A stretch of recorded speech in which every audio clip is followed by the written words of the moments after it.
Hello friends, welcome back to my channel SVN education. दोस्तों, आज हम डिस्कस करने जा रहे हैं बिहार एस्टेट, जो कि दिसंबर के महीने में आपके यानी कि 15 दिसंबर 2023 को इसका पेपर हुआ था। उस पेपर का जो है हम यहाँ पर पूरा एनालिसिस करेंगे। और इस पेपर में हम जो है डिस्कशन केवल होम साइंस का ना करके हम इसके बाकी भी पोर्शन का डिस्कशन करेंगे, जैसे कि आपका लैंग्वेज का पोर्शन है और आपका जनरल स्टडी का पोर्शन है। तो यानी कि यहाँ पर हम किसी भी पोर्शन को छोड़ेंगे नहीं, पूरा होल ओवर जितना भी पेपर आपका है उसका पूरा होल एनालिसिस यहाँ पर किया जाएगा। ये नहीं केवल हम आपका होम साइंस का पोर्शन डिस्कस करके बाकी पोर्शन को डिस्कस नहीं। उसका रीज़न ये है दोस्तों, क्योंकि आपको पता है जितने भी अब पेपर होंगे आपके TGT के PGT के, उन सब में क्या है आपका GS वाला पोर्शन भी ऐड होने जा रहा है। ये न्यूज़ आपको मिल चुकी होगी और इसका जो है मैंने कटिंग जो है पेपर का न्यूज़ वो मैंने अपने चैनल पे जो है वहाँ पर आपको कम्युनिटी में जो है शेयर किया था। तो वहाँ पर आप इसके जो जो है इसके बारे में आप जानकारी ले सकते हैं वहाँ से भी। इसके अलावा मैंने अपने टेलीग्राम चैनल पे भी उसको जो है उस पोस्ट को डिस्कस करके आपका शेयर कर रखा है, तो वहाँ से भी आप देख सकते हो उसे। अच्छा, अब अगर हम बात कर रहे हैं यहाँ पर कि बाकी पोर्शंस को भी यहाँ समझना ज़रूरी क्यों है, क्योंकि जो अब यूपी में होने वाला आपका TGT PGT वाला पेपर है उसमें भी क्या है आपका बाकी जनरल स्टडी का पोर्शन भी ऐड किया जाएगा। लेकिन हाँ, अभी ये क्लियर नहीं है कि हाँ, जो जनरल स्टडी होगा उसका सिलेबस अभी हमको दिया नहीं गया है। लेकिन अगर हम जो है यहाँ पर बिहार एस्टेट को देखते हैं तो इससे काफ़ी जो है हमको हेल्प मिल सकती है। तो यहाँ पर इसलिए मैंने जो है इस सारे पोर्शन को यहाँ पर डिस्कस किया। इससे पहले भी मैंने बिहार का जो है आपका एस्टेट का पेपर डिस्कस किया था, तो वहाँ पर भी मैंने आपका सारे पोर्शन को डिस्कस किया था, किसी भी पोर्शन को मैंने छोड़ा नहीं था। तो चलिए यहाँ पर जो डिस्कशन है सबसे पहले हम लैंग्वेज से स्टार्ट करेंगे। अच्छा, ये तो आपका जो है ये केवल यूपी के टेट या जो आपका यूपी TGT का पेपर दे रहे हैं या PGT का पेपर दे रहे हैं उनके लिए नहीं है। बिहार वालों का जो मैं पेपर डिस्कस कर रही हूँ, यूपी वालों का तो है ही, अदर स्टेट में भी जो आप करते हैं उसमें भी सब्जेक्टिव जो है आप उसका देख सकते हैं। बाकी पोर्शन जो होते हैं आपके स्टेट के अकॉर्डिंग जो है थोड़ा चेंज हो सकते हैं, पर लगभग क्वेश्चन क्या आता है आपका दायरा वो आप जो है यहाँ से समझ सकते हो कि कैसा क्वेश्चन आपका बनता है। तो चलिए पहले हम देखते हैं यहाँ पर पहला क्वेश्चन जो हमारा है। अगर हम पहले क्वेश्चन की हम बात करते हैं दोस्तों, यहाँ पर जो है मुझे सारी चीज़ें आपको कंप्यूटर पे ही स्क्रीन के पे दिखा के जो है डिस्कस करना होता है, क्योंकि अभी जो है मेरे पास स्मार्ट बोर्ड और ये सब नहीं है कि मैं वहाँ पर आपको डिस्कस कर सकूँ। तो जितना हो सके आप यहाँ पर इसे समझने की कोशिश करिएगा। और मैथ्स का क्वेश्चन भी मैं आगे कोशिश करूँगी, या तो मैं आपको अपने जो है नॉर्मल बोर्ड पे डिस्कस करूँगी या फिर ऐसे ही जैसे क्वेश्चन है यहाँ पर डिस्कस करेंगे, लेकिन उसको मैं आपको एक्सप्लेनेशन के साथ मतलब सॉल्व करके डिस्कस करूँगी। अच्छा, पहले हम देख लेते हैं लैंग्वेज वाले पोर्शन को। लैंग्वेज वाले पोर्शन की अगर हम बात कर रहे हैं दोस्तों, तो यहाँ पर देखिए लैंग्वेज में जो पहला पोर्शन है आपका वो इंग्लिश का है। तो इंग्लिश के क्वेश्चन को हम पहले अटेंड करते हैं, फिर उसके बाद दूसरा लैंग्वेज हमारा हिंदी का रहेगा, उसको भी अटेंड कर लेंगे। इसका जो टोटल क्वेश्चन की संख्या है वो आपके आज जो हम डिस्कशन करेंगे वो करेंगे 30 क्वेश्चन को डिस्कस। इसके बाकी आगे के क्वेश्चन जो आपके मैथ्स और जनरल स्टडी का पोर्शन रहेगा लैंग्वेज के बाद, उसमें जो भी क्वेश्चन रहेंगे वो हम अगले अपने पार्ट्स में डिस्कस करेंगे, क्योंकि एक ही पार्ट में अगर हम डिस्कशन करते हैं तो काफ़ी लंबी वीडियो हो जाएगी, इसलिए हम इसको पार्ट में डिवाइड करके जो है डिस्कस करेंगे। तो देखिए सेकंड पोर्शन तो हम सेकंड वीडियो में डिस्कस करेंगे, लेकिन आज हम क्या डिस्कस करना है, इसका पार्ट 1 डिस्कस करना जा रहे हैं, जो कि हमारा क्या है लैंग्वेज का है। अच्छा, लैंग्वेज में जो पहला लैंग्वेज है वो आपका क्या है इंग्लिश है। पहला क्वेश्चन है इंग्लिश का जो आपका है वो क्या है, यहाँ पर आपको बताया गया है fill in the blanks with the suitable articles likes a and the. अब यहाँ पर आपको जो ए एंड या फिर जो है दा या दी दा का प्रयोग आपको करना है। देखिए क्वेश्चन क्या है आपका, there are 31 days in month. Option हमारे हैं the a and more than one of the above, none of the above. अब यहाँ पर इन चारों ऑप्शन में से आपको कौन सा ऑप्शन यहाँ पर फिल होना चाहिए आपको ये बताना है। तो देखिए अगर हम पहले क्वेश्चन की बात कर रहे हैं, यहाँ पर 3 आर्टिकल्स दिए गए हैं आपको, 3 आर्टिकल्स में से कौन सा आर्टिकल्स यहाँ पर आपका सुटेबल है। तो अगर हम बात करेंगे तो देखिए इसके बारे में आपको बेसिक नॉलेज तो होगी, अगर नहीं है तो मैं आपको यहाँ पर एक बार फिर से एक्सप्लेन कर देती हूँ कि बेसिक चीज़ें हम लोग पढ़े होते हैं तो हमें पता होता है। देखिए यहाँ पर दिया गया आपका there are 31 days in month, यानी कि मंथ में जो आपके 30 या 31 दिन जो है होते हैं। तो मंथ के आगे हमें क्या लगाना पड़ेगा, आ लगाना पड़ेगा। आ मतलब ए, एक जो है यानी कि ऑप्शन नंबर बी जो है वो क्या हो जाएगा, इसका करेक्ट ऑप्शन हो जाएगा। आई होप कि आपको मेरी बात यहाँ समझ में आ रही है कि मैं आपको क्या कह रही हूँ। और एन अगर हम पर करेंगे तो जितने भी बबल्स होंगे उनके आगे हम इसका यूज़ करते हैं, आगे भी जैसे क्वेश्चन आएगा तो हम वहाँ पर आपको बताते हुए चलेंगे। तो इस क्वेश्चन का जो आंसर होगा वो क्या होगा, आपका क्वेश्चन नंबर बी होगा, ऑप्शन नंबर बी होगा। नेक्स्ट क्वेश्चन हमारा है my father is dash engineer in the water worker departments.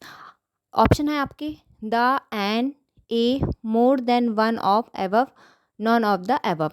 तो यहाँ पर देखिए क्या होना चाहिए, यहाँ पर भी आपका जो ऑप्शन आ रहा है वो बी ऑप्शन आ रहा, एन वाला ऑप्शन आएगा। अभी मैंने बताया आपका जितने भी वॉवल्स होंगे, वॉवल्स 5 वॉवल्स होते हैं आपके, ए, ई, आई, ओ, यू, ये जो है आपके, इनके आगे आपको जो है और लगाना होता है एन। तो यहाँ पर जो है आपका क्या हो जाएगा, एन आ जाएगा, ऑप्शन नंबर बी वाला। नेक्स्ट क्वेश्चन हमारा है which of the following is a part of bedroom. अब यहाँ पर जो ऑप्शन दिए गए उस ऑप्शन को देख के आपको बताना इनमें से कौन सा पोर्शन है जो हमारे बेडरूम का पार्ट है। ठीक है, पिलो है, टेबल लैम्प है, कर्टेंस है, मोर than one of the above या फिर नन ऑफ द एबव। आपको बताना है इन पांचों ऑप्शन में से कौन सा ऑप्शन आपका सही होगा। तो देखिए पांचों ऑप्शन की अगर हम बात करें तो इसमें आपका जो डी ऑप्शन है वो सही है, मोर than one of the above. क्यों? क्योंकि देखिए इसमें बेडरूम का पार्ट्स आपका पिलो भी हो सकता है, टेबल लैम्प भी हो सकता है, कर्टन्स भी हो सकता है। तो मोर than one of the above होगा आपका ऑप्शन नंबर डी, इसका करेक्ट आंसर हो जाएगा।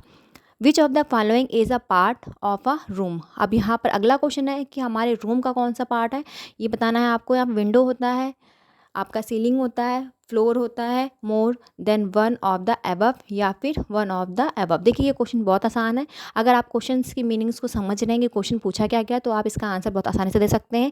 इसमें भी जो आपका ऑप्शन आएगा वो क्या आएगा, डी वाला आएगा। भाई इसमें ये सारे जो ऑप्शन आपके ऊपर दिए ये सारी चीज़ें हमारे एक रूम का पार्ट होते हैं तो इसका आंसर क्या हो जाएगा आपका, ऑप्शन नंबर डी हो जाएगा। क्वेश्चन नंबर 5 हमारा है rainy season comes before winter, spring, summer, more than one of the above, none of the above। अब आपको बताना है इनमें से कि जो रेनी सीजन है बिफोर किससे पहले आता है, तो यह हो जाएगा आपका विंटर। ऑप्शन नंबर क्या होगा, ए इसका करेक्ट आंसर हो जाएगा। क्वेश्चन नंबर 6 हमारा है the 8th month of the year is July, September, October, more than one of the above, none of the above.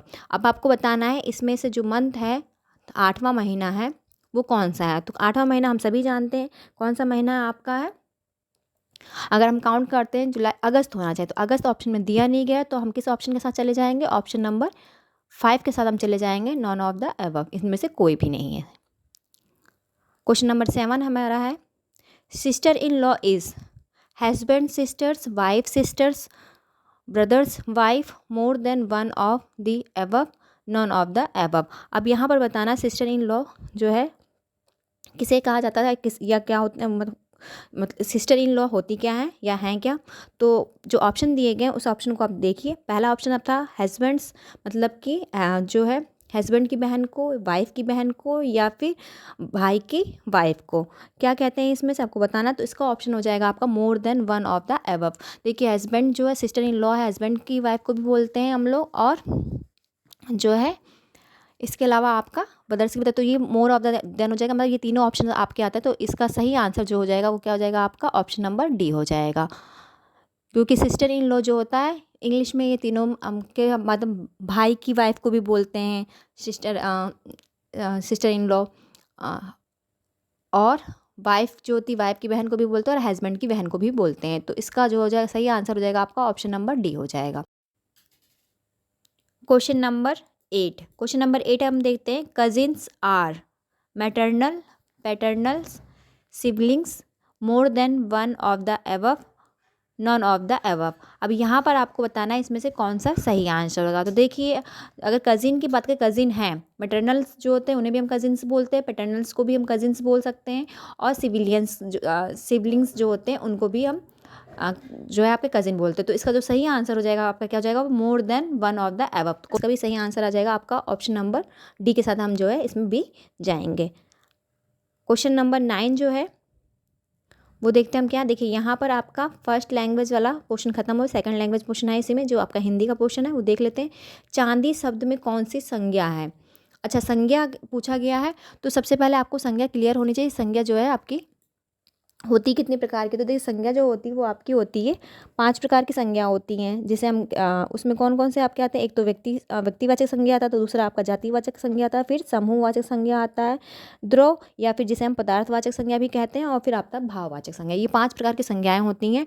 तो जो धातु है आपका, धातु में या द्रववाचक संज्ञा में, उसमें हम हमारा जो है आपका ज़्यादा लिक्विड सॉलिड गैस तीनों आ जाते हैं। तो यहाँ पर चांदी जो है आपका किस में चला जाएगा, द्रववाचक संज्ञा में चला जाएगा। तो इसका सही आंसर हो जाएगा आपका option number A. 10 number question है, निम्नलिखित में से कौन सा एक वचन है।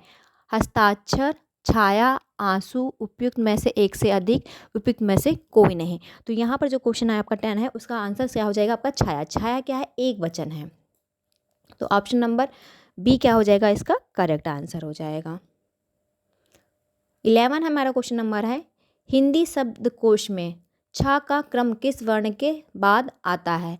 त्र के पश्चात, ज्ञा के पश्चात, का के पश्चात, उपयुक्त में से एक से अधिक, उपयुक्त में से कोई नहीं। देखिए तो यहाँ पर जो है अगर हम समझें, यहाँ पर मैं इसको एक्सप्लेन भी कर देती हूँ। अब छा की बात करते हैं अगर हम, तो यहाँ पर जो छा है आपका किसके बाद आता है, ये आएगा आपका जो छा, अगर हम बात करें तो छा आपका जो आने वाला शब्द है वो आता है आपका का और शा, यानी कि का प्लस शा जो होता है वो बनता है आपका छा से क्षत्रिय जो है वो बनता है। तो इसका सही आंसर हो जाएगा आपका ऑप्शन नंबर सी, क्या हो जाएगा, इसका करेक्ट आंसर हो जाएगा।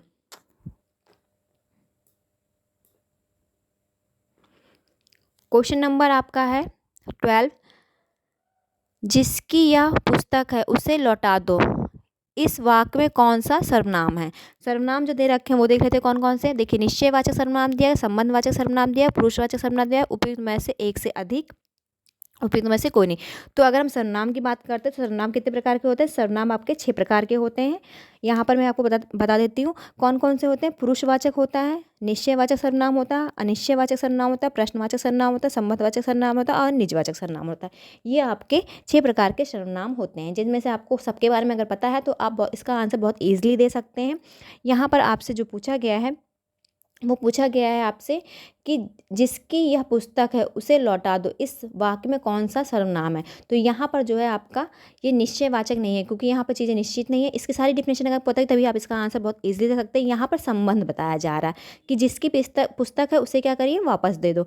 तो ये संबंध बता रहा, तो इसका सही आंसर हो जाएगा आपका ऑप्शन नंबर 12, यानी 12 का बी हो जाएगा। ऑप्शन नंबर बी जो है इसका करेक्ट आंसर होगा। 13 नंबर क्वेश्चन हमारा है, विशेषण का प्रमुख भेद कौन सा नहीं है। देखिए अभी तक के हमसे पूछे गए जो क्वेश्चन थे वहाँ भेद नहीं पूछा गया था, अब यहाँ पर इन्होंने भेद पूछ लिया। तो आपको यहाँ पर भी इसके भेद पता होना चाहिए। पहले ऑप्शन देख लेते हैं हम। असर्वनामिक विशेषण, गुणवाचक विशेषण, परिणामवाचक विशेषण, उपयुक्त में से एक से अधिक, उपयुक्त में से कोई नहीं। तो यहाँ पर आपको विशेषण के बारे में बताना। देखिए विशेषण की अगर हम बात करें तो गुणवाचक विशेषण जो है वो क्या है, विशेषण का प्रकार होता है। परिणामवाचक भी जो है विशेषण का प्रकार है, लेकिन असर्वनामिक विशेषण का प्रकार नहीं होता है, बल्कि क्या होता है, सर्वनामिक होता है, जिसे हम संकेत वाचक विशेषण भी कहते हैं। तो इसका सही आंसर जो हो जाएगा इनमें से कौन नहीं है, क्या हो जाएगा आपका असर्वनामिक। ऑप्शन नंबर डी ए क्या हो जाएगा, इसका करेक्ट आंसर। असर्वनामिक विशेषण जो है विशेषण का भेद नहीं होता है। क्वेश्चन नंबर 14 हमारा है, निम्नलिखित में से कौन सा अशुद्ध शब्द है। विभत्स, लगान, आगामी, उपयुक्त में से एक से अधिक, उपयुक्त में से कोई नहीं। तो इसमें अशुद्ध बताना है आपको कि अशुद्ध कौन सा है। तो आपका ऑप्शन नंबर जो ए है वो क्या है, अशुद्ध है। विभक्त ऐसे नहीं लिखा जाता, तो ये क्या हो जाएगा आपका अशुद्ध शब्द हो जाएगा। अगला क्वेश्चन हमारा आता है, निम्नलिखित में से कौन सा शुद्ध वर्तनी वाला शब्द है। क्षत्रिय, क्षत्रिय, उज्ज्वल, उपयुक्त में से एक से अधिक, उपयुक्त में से कोई नहीं। तो देखिए यहाँ आपको जो है लिखने की वर्तनी पता होनी चाहिए कि कौन सी चीज़, कौन सा शब्द कैसे लिखा जाता है। लेकिन अगर हम क्षत्रिय की बात करते हैं तो क्षत्रिय में जो है आपका ये बड़ी वाला मात्रा वाला क्षत्रिय ऐसे नहीं लिखा जाता, तो ये क्या हो जाएगा आपका गलत हो जाएगा। उज्ज्वल की बात करते हैं तो उज्ज्वल भी आपका इस तरीके से नहीं लिखा जाता है। उज्ज्वल जो लिखा जाएगा आपका वो क्या हो जाएगा आपका इस तरीके से लिखा जाता है, तो ये भी जो है आपका क्या हो जाएगा, गलत हो जाएगा। तो यानी कि दोनों आपके गलत हैं। तो इसमें से जो आपका सही वर्तनी होगी वो क्या हो जाएगी आपका, ये हो जाएगा ऑप्शन नंबर ए, क्षत्रिय। तो इसका सही आंसर हो जाएगा 15 क्वेश्चन नंबर का ए वाला ऑप्शन आपका करेक्ट है। 16 वाला हम देख लेते हैं। 16 क्वेश्चन नंबर है आपका, निम्नलिखित में से कौन सा तत्सम शब्द है। घर, स्नेह, छेद, उपयुक्त में से एक से अधिक, उपयुक्त में से कोई नहीं। तो यहाँ आपको तत्सम बताना। अब तत्सम तद्भव के बारे में आपको पता होना चाहिए। तत्सम क्या होता है, संस्कृत के शब्द होते हैं, और तद्भव कहते हैं वो आपके वहाँ से आए हुए शब्द होते हैं जो कि हिंदी में आए होते हैं। तो इसकी डिफिनेशन तो फिलहाल हम बाद में समझेंगे क्या है इसकी डिफिनेशन की, अगर हम बात करें, क्योंकि यहाँ पर अगर मैं समझाऊंगी तो उसको क्लियर करना थोड़ा आपके लिए मतलब यहाँ पर समझाना कठिन हो जाएगा, क्योंकि वीडियो जो है उससे क्या हो जाएगी, काफ़ी लंबी हो जाएगी। मेन चीज़ आप यहाँ समझ लीजिए कि तत्सम की अगर हम बात कर रहे हैं तो तत्सम शब्द जो होते हैं वो क्या होते हैं, संस्कृत शब्द होते हैं। तो यहाँ पर ऑप्शन अगर आप देखेंगे तो पहला ऑप्शन दिया है घर, स्नेह, छेद, उपयुक्त में से एक से अधिक, उपयुक्त में से कोई नहीं। तो इसका सही आंसर हो जाएगा आपका स्नेह। स्नेह जो है क्या है आपका तत्सम शब्द है। क्वेश्चन नंबर 17 है हमारा है, निम्नलिखित में से कौन सा विदेशी शब्द है। बाघ, परीक्षा, चाय, उपयुक्त में से एक से अधिक, उपयुक्त में से कोई नहीं। तो देखिए इन्होंने विदेशी शब्द पूछा है, विदेशी शब्द, और विदेशी शब्द में भी आपको शब्दों की पहचान होनी चाहिए, तभी आप इसका आंसर समझ सकते हैं। इसका अगर यहाँ पर हम सही आंसर की बात करें तो क्वेश्चन नंबर 17 का जो सही आंसर होगा वो आपका हो जाएगा चाय हो जाएगा। चाय क्या है आपका विदेशी शब्द है। ऑप्शन नंबर सी क्या है इसका करेक्ट आंसर है। नेक्स्ट क्वेश्चन हमारा है, यहाँ पर शब्दों को आपको याद रखना पड़ेगा कौन शब्द किस आए, जैसे कि अरबी, फ़ारसी, उर्दू, मतलब अरबी, फ़ारसी और पुर्तगाली, ये जो होते हैं इन यहाँ मैं उर्दू की बात नहीं करूँ, उर्दू तो खुद ही आपका जो है एक उसमें आया हुआ शब्द है, यहाँ पर उर्दू की बात नहीं कर जा रही। यहाँ पर अगर हम बात करें विदेशी शब्द में आपका जैसे अरबी हो गया, फ़ारसी हो गया, पुर्तगाली हो गया, ठीक है, इस तरह के जो आपके भाषाएं हैं उन भाषाओं से, ये सब क्या है आपकी विदेशी भाषाएं, यहाँ से आए हुए जो शब्द होते हैं उनको आपको याद करना होगा। तो यहाँ पर जो आंसर है आपका विदेशी शब्द पूछा गया, तो विदेशी शब्द आपका जो है वो क्या है आपका चाय है। तो इसका सही आंसर जो है 17 का हो जाएगा ऑप्शन नंबर सी।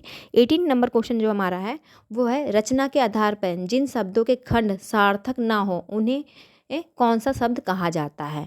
रूढ़ कहा जाता है, यौगिक कहा जाता है, योग रूढ़ कहा जाता है, उपयुक्त में से एक से अधिक कहा जाता है, उपयुक्त में से कोई नहीं कहा जाता है। तो रचना के आधार पर अगर हम बात करते हैं तो जिन शब्दों के खंड सार्थक ना हो उन्हें हम शब्द कहते हैं, उन्हें हम जो है रूढ़ शब्द कहते हैं। तो इसका सही आंसर हो जाएगा आपका option number A is the correct answer. 19 number question हमारा है, निम्नलिखित में से किस वाक्य में आकर्मक क्रिया है। उसे मत लजाओ, बालिका लजाती है, सेवक नदी से गागर भरता है, उपयुक्त में से एक से अधिक, उपयुक्त में से कोई नहीं। तो यहाँ पर हमको बताना आकर्मक क्रिया, आकर्मक क्रिया बतानी है कि कौन सी होती है। तो कर्मक क्रिया, आकर्मक क्रिया, जिसमें कर्म का हमें क्या आता है ज्ञात नहीं होता, और वहाँ पर क्या होता है आपको एक तरह का प्रश्न उठता है, जैसे कब, कैसे, कहाँ, इस तरह के प्रश्न उठते हैं, वो क्या होता है इस सब के आकर्मक क्रियाएं होती हैं। तो यहाँ पर इसको भी जो है ये सब पूरा बाकायदा एक टॉपिक है जिसको आपको अलग से समझना होगा। फिलहाल हम यहाँ पर जो जितना आपको हो सकता है उतना मैं बताते चल रही हूँ कि अकर्मक की अगर हम बात करें तो अकर्मक क्रिया का मतलब एक तरह से आप समझ सकते हो कि वहाँ पर आपको कोई ना कोई आपको प्रश्न उठेगा कि कब, कहाँ, कैसे, किसने, इस तरह के।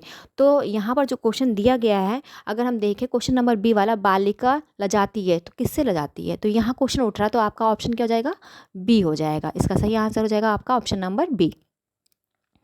इसका सार्थक जो है अर्थ अगर हम ढूंढ मतलब आकर्मक क्रिया का पूछा गया क्या है, तो आकर्मक क्रिया का ऑप्शन जो हो जाएगा आपका सही वो हो जाएगा question number B. 20 number question हमारा, निम्नलिखित में से कौन सा देशज शब्द है। आवारा, भौरा, परवल, उपयुक्त में से एक से अधिक, उपयुक्त में से कोई नहीं। तो 20वें नंबर क्वेश्चन की अगर हम बात कर रहे हैं तो यहाँ पर देशज शब्द पूछा गया, देशज शब्द आपका हो जाएगा परवल। ऑप्शन नंबर सी क्या है इसका करेक्ट आंसर हो जाएगा। 20 नंबर क्वेश्चन है, निम्नलिखित में से कौन सा शब्द रूढ़ शब्द नहीं है। लकड़ी, जलधारा, महर्षि, उपयुक्त में से एक से अधिक, उपयुक्त में से कोई नहीं। तो इसका सही आंसर आपका हो जाएगा उपयुक्त में से एक से अधिक, क्योंकि उन्होंने रूढ़ शब्द नहीं पूछा, और रूढ़ शब्द क्या होता है जिसका जो है सार्थक खंड ना हो सके। लेकिन सार्थक खंड अगर हम बात कर रहे होने की तो यहाँ पर देखिए जलधारा का भी सार्थक खंड हो जा रहा है और महर्षि का भी सार्थक खंड हो जा रहा है। तो यहाँ पर जो है रूढ़ शब्द नहीं है, ये दोनों ही नहीं है, तो यानी कि उपयुक्त में से एक से अधिक हो गया आपका। तो ऑप्शन नंबर डी क्या हो जाएगा इसका करेक्ट आंसर हो जाएगा।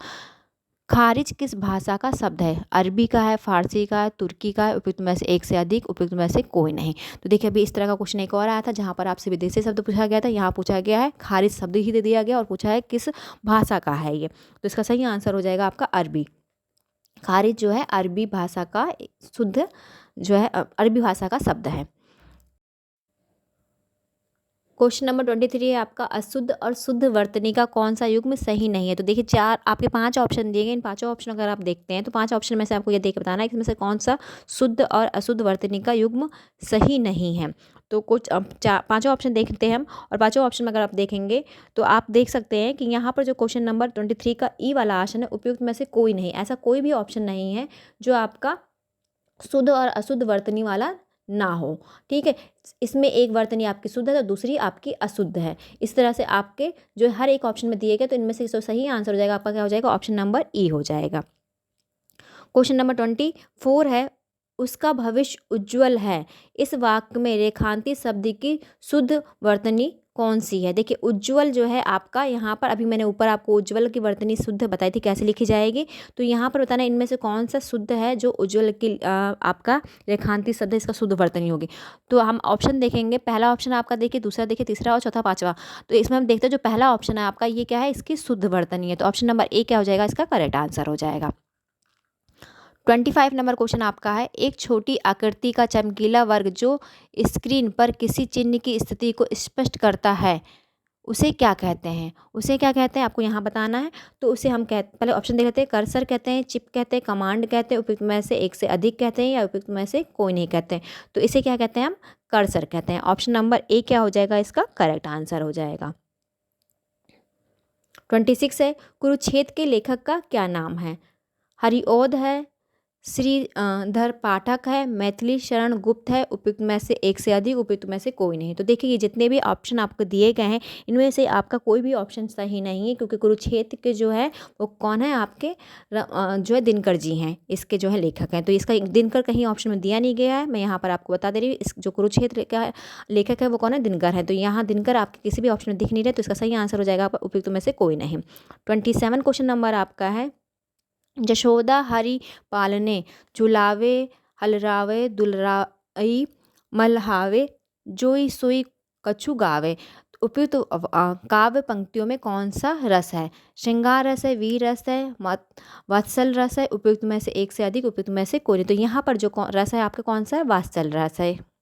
यहाँ पर माँ और पुत्र के प्रेम की बात की जा रही है, तो यहाँ पर ऑप्शन नंबर सी क्या हो जाएगा, इसका आपका करेक्ट आंसर हो जाएगा।